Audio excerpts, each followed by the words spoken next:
Hi, I'm Michael Brindley, education reporter for the Nashua Telegraph. I'm here with Superintendent of Schools, Mark Conrad, and we're here today to talk about the school district budget and the issues facing the city. And today we're going to be looking at some of the questions that people had at empty bowls last night on Wednesday, and let's go to the tape to that right now. How concerned are you about the quality of education declining in the city due to budget cuts? There's a good possibility that it's going to decline. If we're going to go to larger class sizes, then we're going to have a problem. How concerned are you about increasing class sizes? Actually, pretty heavily. I know they have been talking about it, but obviously you want to keep it down, keep the attention to the students. So, pretty important to me. How closely have you been following the school district's budget situation? I've been following it pretty closely. I've been reading the newspaper articles, and I've been to a budget meeting too. Okay, what have you heard? I mean, there's a million rumors out there. The ones that I remember the most are the pay-to-play, which was just in the newspaper.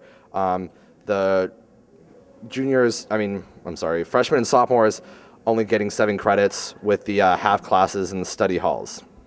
Now, Mr. Conrad, welcome. Thank you. Glad to be here. And what I'm hoping to do is just kind of get an idea from you. Where do we stand right now with the school district budget? Last night, the Board of Education approved a budget of $93.4 million for the coming year. This is the first step in the process. From here, it goes to the mayor, who will recommend a budget to the Board of Aldermen.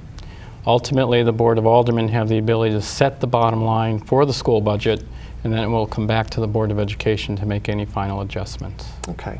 One of the big issues that's come up in the budget has been at the high school level regarding the cuts that will require reduction in credits for the freshmen and sophomores, the study halls. Could you elaborate a little bit on how that's going to be implemented, and what concerns have you heard about that? Sure. As a high school is configured now, a student can earn 32 credits over 4 years.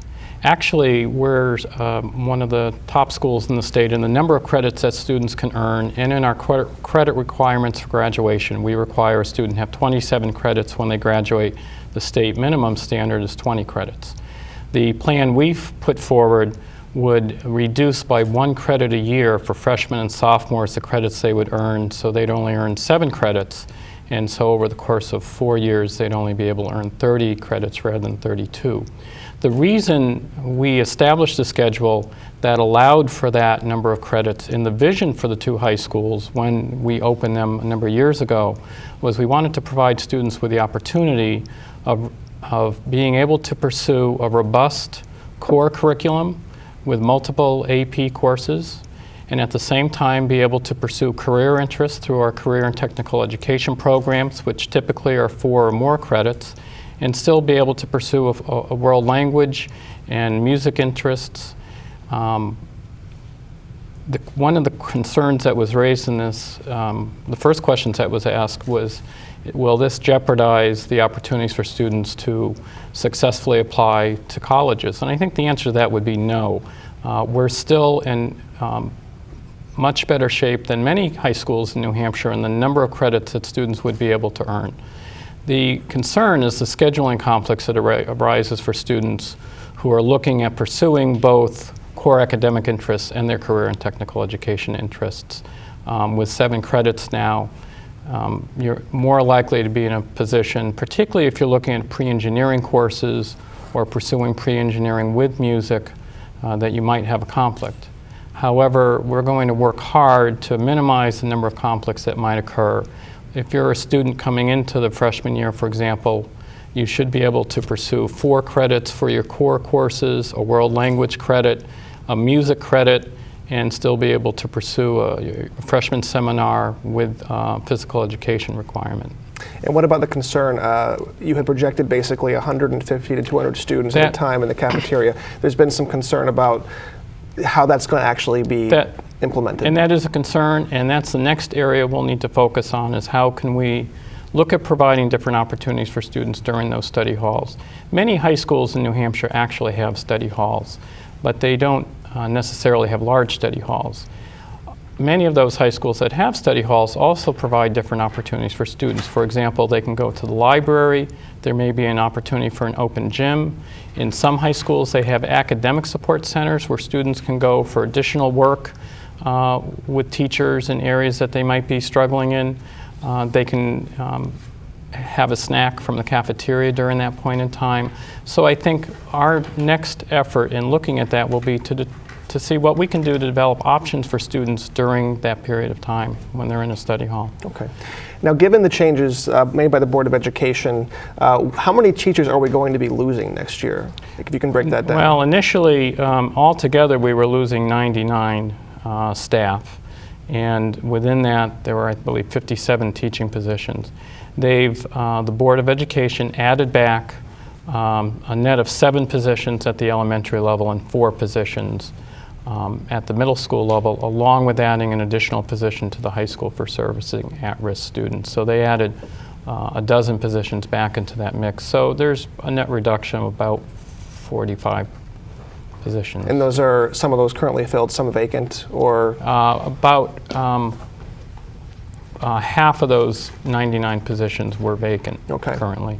Okay. One of the other issues that came up in this budget situation was the school board did ask the teachers to renegotiate the contract. The teachers union declined that offer. Some teachers had basically said, given the circumstances that led to this deficit, it was unfair to ask them to renegotiate the contract. Would you agree with that stance, or what was your position on that? Well, I think the Board of Education, in making the decision to ask the teachers to reopen the contract, were really looking at taking every approach they could to mitigate the impact on education. And this has been the most difficult budget process I think the district has faced in anybody's memory. And it will have far-reaching consequences for education in this district. So we were looking at every opportunity we could find to mitigate the impact on education. Although we're disappointed the teachers union chose not to reopen the contract, they have agreed to begin successor negotiations early for the next contract, and we're actually planning on meeting with them very soon to begin that process. Okay. We do have a couple more questions from students that were submitted last night at the Empty Bowls. Let's go to that first question. Do you have any questions for Superintendent Conrad? I think that something that should be paid a lot of attention to is art and music programs. Those always seem to be the ones that get cut first. And being someone who wants to go to college for art, my more advanced art classes were cut this year, and so that was definitely trumped me in my efforts to be an art major next year in college. So those are definitely some things that should not fall to the wayside. Now, how do you address that? Is that something that's going to be impacted? Was it impacted this year, or will it be impacted next year? In music programs? Yeah. First of all, we have very strong music programs. We have great music teachers and active participation. 2 weeks ago, I attended the All-City Music Choral Concert, and we had over 300 students at that event. I do not believe the proposals that we've looked at for reducing credits will have a significant impact on the music program. For the reasons I talked about a little earlier. You can still pursue 4 core courses, a world language, your physical education requirement with freshman seminar, and a music class. Now, there are some students for which there will be a conflict. For example, if you're in foundations, if you're in extension algebra, that's a 2-credit course. That could create a conflict. So the board has authorized the Director of Guidance to waive the freshman seminar requirement if there was a course conflict, and then we would work with the student to meet their physical education requirement on a different year. So we're going to work individually with students where a conflict may arise, but we greatly value the opportunities that students have in our music program, and we don't want to see the really positive growth we're seeing in both our chorus and band components impacted by this. Okay, let's go to that next question. And do you have any questions for Superintendent Conrad? Are our AP classes still going to be okay next year? The answer to that is yes, for the following reason. When we first started looking at how we might reduce the number of credits as a way of reducing teachers, we started looking at juniors and seniors. And in the end, really felt that created more conflicts in scheduling than if you looked at freshmen and sophomores. Your junior year is when you really start to gear up for your career and technical education programs and begin looking at AP classes. So if you're a junior or a senior, you're still going to have the option for 8 credits. There is a component to the plan where seniors will be able to voluntarily ask to take less than 8 credits, and we'll develop parameters for seniors who are eligible to do that, but that will be a voluntary program. So if you're a junior or senior, you're going to see a program of studies that's very similar to what you have in place now. Okay. A couple more issues that have come up recently is regarding going back to what you said about the staff cuts for next year that are in the budget. Is there any way to say at this point whether those will require any layoffs, or is that too early to say? I think there's certainly the possibility. If you look at the secondary level, both your middle school and high school level, your certification for teachers crosses those levels, so you're really looking at a pool of teachers across both grade levels, and we are looking at some real reductions in those areas.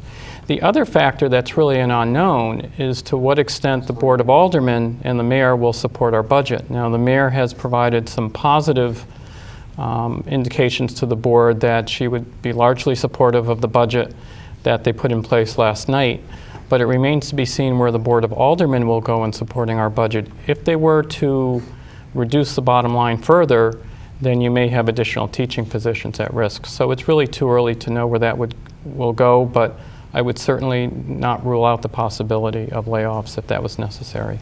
And this budget also would include closing the Phoenix program, which is for at-risk students.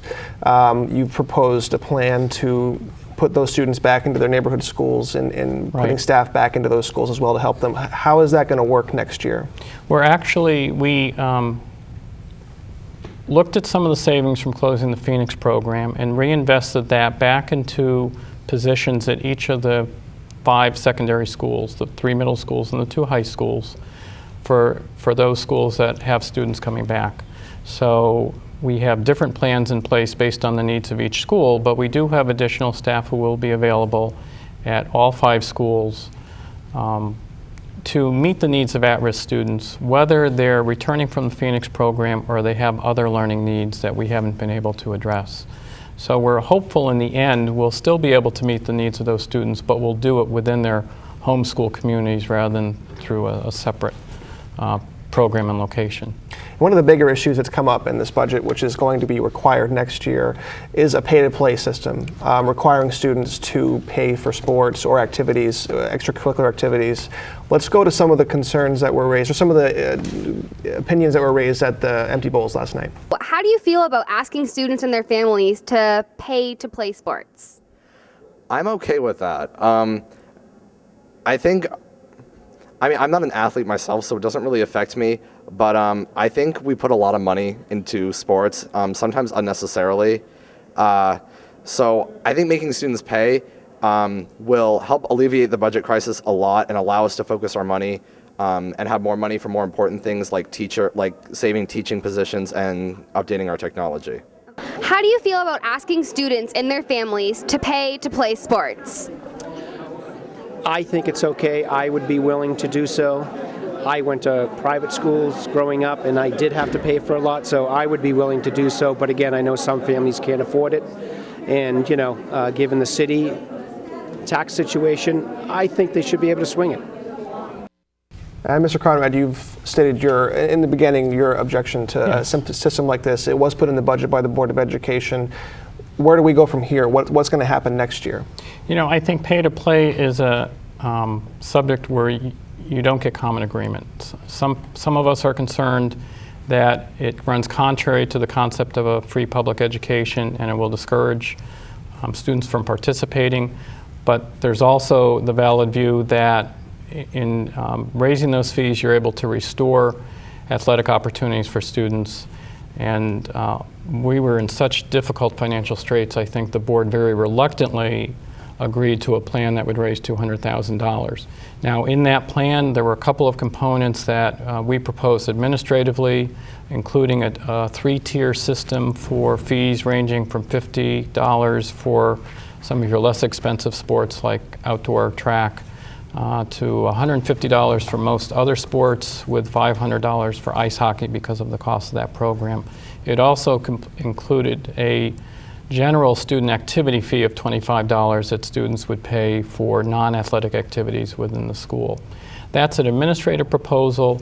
What the board has said in their budget process is we'll plan on something that raises $200,000, and the next step will be for the board to begin a discussion, probably at one of their subcommittee levels, for what the details of that plan might look like, or they may actually put together a separate committee to really look at that, both short-term for next year, but also long-term. Where do we go with this question? Okay. And finally, when we have about a minute left, there's been discussion about a forensic audit of the school district. Obviously, last year was a problem. The district overspent. You said that you would have opposed that. I guess moving forward, where do we go to ensure that the district can put itself in a position where it won't have a crisis again next year? That's a good question. We really need to bring more stability to the district, and I think we've already put into place many of the elements we have to have in place to assure this doesn't occur, because it was very serious. First, we started with truth in budgeting. One of the reasons our budget was increasing by $6 million at current service levels is we were putting enough money into accounts where we were running deficits. We've also taken a close look at reviewing our procedures internally so that we're only spending dollars for which we have funds available. And the board has stepped up their oversight of the administration in that through monthly financial reports and monthly transfer reports. So if we have an account that's beginning to run a deficit, there's now a process for the board to approve a transfer from an account where we can say we have a surplus. We know we have a lot of work to do to restore public confidence in this area. Traditionally, the district has been very conservative in budgeting and has always managed with a surplus at the end of the year, and I have every expectation we'll return to that again. Okay. I want to thank Mr. Conrad for coming in and talking with us today, and the production students here at Nashua High School South and the students from North as well. Thank you very much.